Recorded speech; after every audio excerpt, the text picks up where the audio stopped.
El Señor de los Anillos. It o El Señor de los Anillos. Piedra, papel o tijera. Bueno, vamos a empezar con It, que es un capítulo más cortito. Capítulo 1. Pará, haceme zoom. Después de la inundación de 1957. El terror, que no terminaría por otros 28 años, si es que terminó alguna vez, comenzó.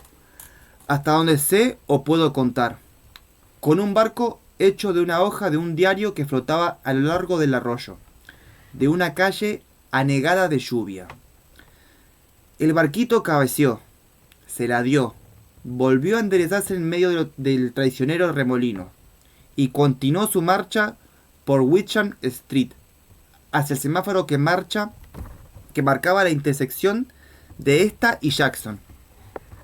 Las tres lentes verticales a los lados del semáforo estaban a oscuras, y también todas las casas. En aquella tarde de otoño de 1957 llovía sin cesar, desde hacía ya una semana, y 2 días atrás habían llegado también los vientos. Desde entonces, la mayor parte de Derry había quedado sin corriente eléctrica y aún seguía así.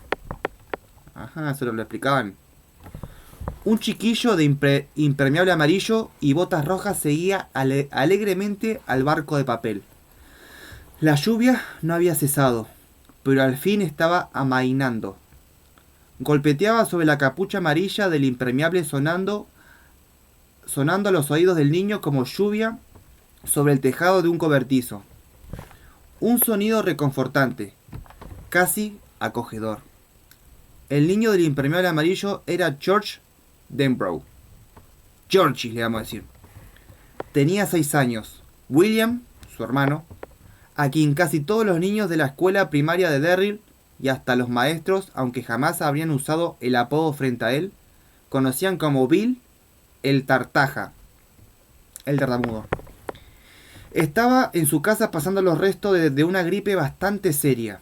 En ese otoño de 1957, 8 meses antes de que comenzaran realmente los horrores y 28 años antes del desenlace final, Bill, el Tartaja, tenía 10 años. Era Bill quien había hecho el barquito junto al cual corría Georgie. No había hecho sentado en su cama. Lo había hecho sentado en su cama, perdón. Con la espalda apoyada en un montón de almohadas, mientras la madre tocaba para Elisa en el piano de la sala, y la lluvia barría incansablemente la ventana de su dormitorio. A un tercio de manzana, camino a la intersección y del semáforo apagado, Wickham Street estaba cerrada al tráfico por varias toneladas de brea y 4 caballetes color naranja. En cada uno de los caballetes se leía: Ayuntamiento de Derry, Departamentos de Obras Públicas. Tras ello, la lluvia había desbordado alcantarillas atascadas con ramas, piedras y cúmulos de pegajosas hojas otoñales. El agua había ido picando el pavimento al principio, arrancando luego grandes trozos codiciosos. Todo esto hacia el tercer día de la lluvia.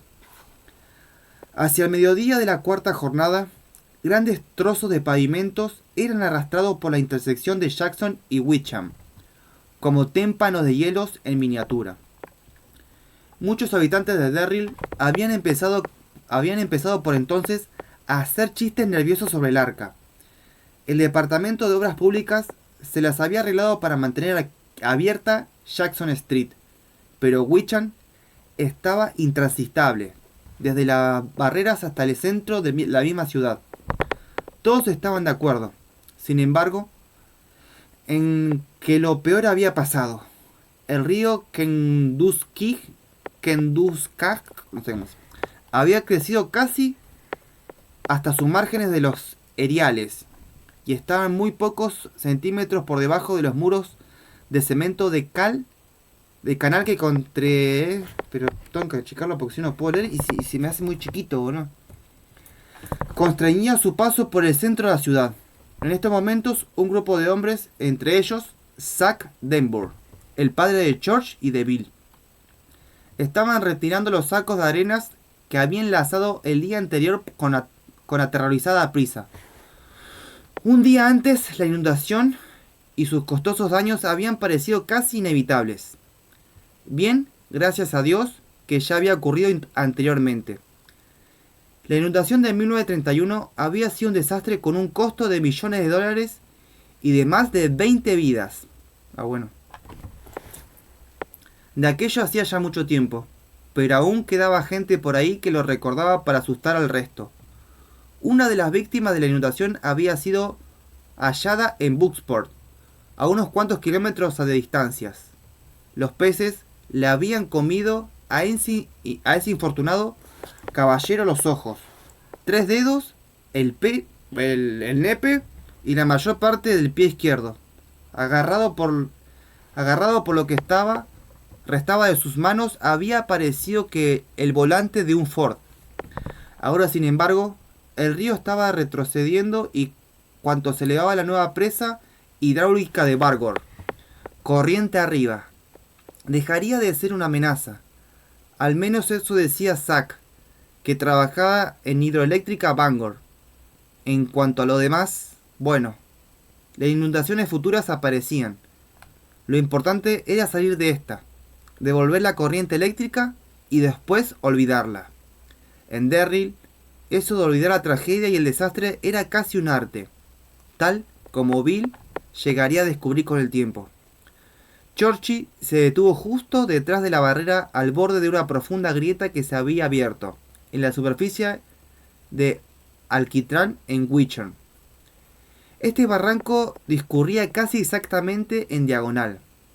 Terminaba al otro extremo de la calle, a unos 12 metros de donde él se encontraba. Colina abajo hacia la derecha, rió en voz alta. El sonido de la solitaria alegría infantil salvando metas en aquella tarde gris. Mientras un capricho de agua desbordaba, llevaba un barco de papel hasta sus cataratas, a escalas formadas con otras grietas en el pavimento.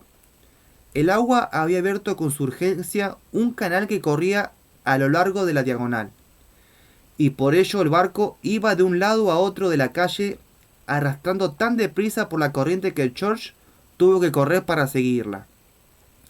El agua se extendía bajo sus botas, formando láminas de lodo.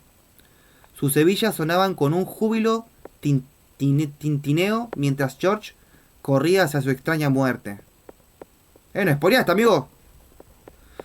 Y el sentimiento que le colmaba en ese momento era, clara y simplemente, amor hacia su hermano.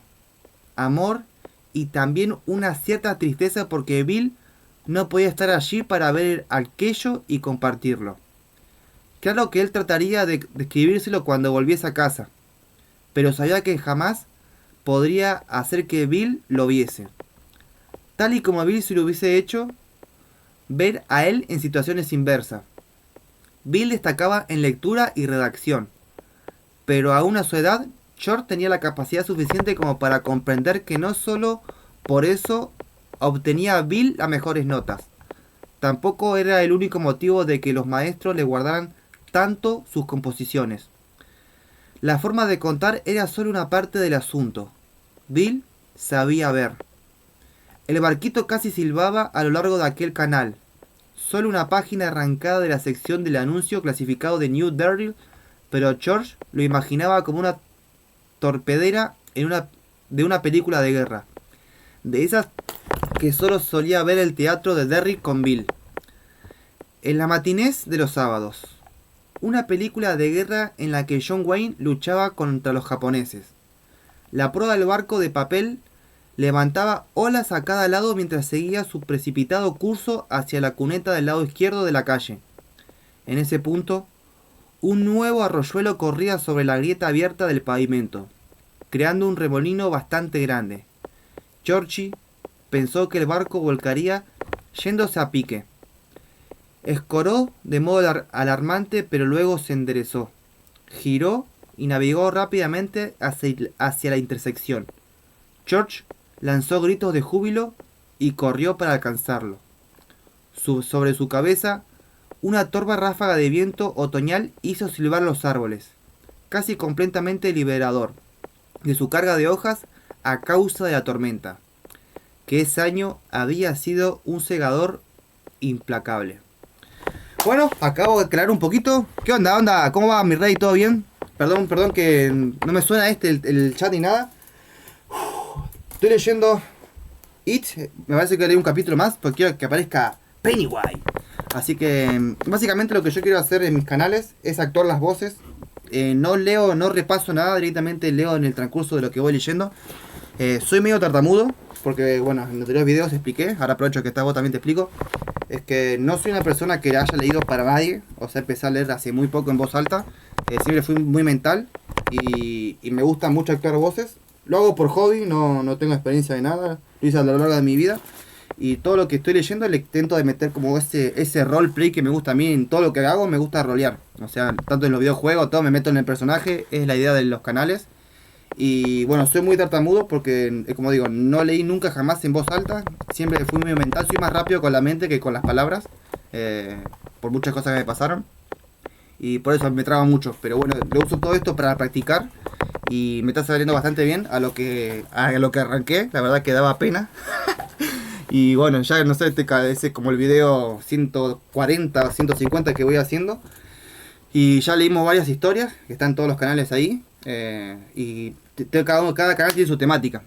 Uno es todo manga, otro es todo cómics, otro es todo historia de terror, que es donde vamos a subir esto. Y otro es todo fantasía oscura. Ya leímos Harry Potter y la Cámara Secreta, La Piedra Filosofal. Leímos El Ciclo del Hombre Lobo de Stephen King, que está muy bueno ese libro. Si no lo leyeron o lo quieren escuchar, los invito a que lo escuchen. Estamos leyendo Naruto y One Piece en lo que es manga. En lo que es cómic ya leímos Absolute Batman, leímos el Batman que ríe y ahora estamos leyendo Venom vs Carnage. Después voy a pasar a un cómic que es de hombres lobos, que está re bueno, es re sangriento, re crudo. Así que capaz que vamos a empezar por ese cómic. Y ahora me parece que vamos a leer un capítulo más de It, porque quiero que aparezca Pennywise. Así que bueno, vamos directamente a leer el capítulo. Bueno, Billy me representa, boludo. Capítulo 2. Incorporando la cama con las mejillas aún sonrojadas, pero con la fiebre retirándose finalmente como el Kenduk, no sé. Bill había terminado el bote, pero cuando Georgie alargó la mano para cogerlo, Bill lo puso fuera de su alcance. Ahora trae la parafina. ¿Qué es eso? ¿Dónde está? Está en el estante del sótano, al bajar, dijo Bill. En una caja de Gulf. Tráeme eso. Junto con un cuchillo y un cuenco. Y una caja de fósforos. George había ido obediente, en busca de esas cosas. Oyó que su madre seguía tocando el piano, pero ya no era para Elisa, sino algo que no le gustaba tanto, algo que sonaba seco y alborotado. Oyó la lluvia azotando la ventana de la cocina. Ese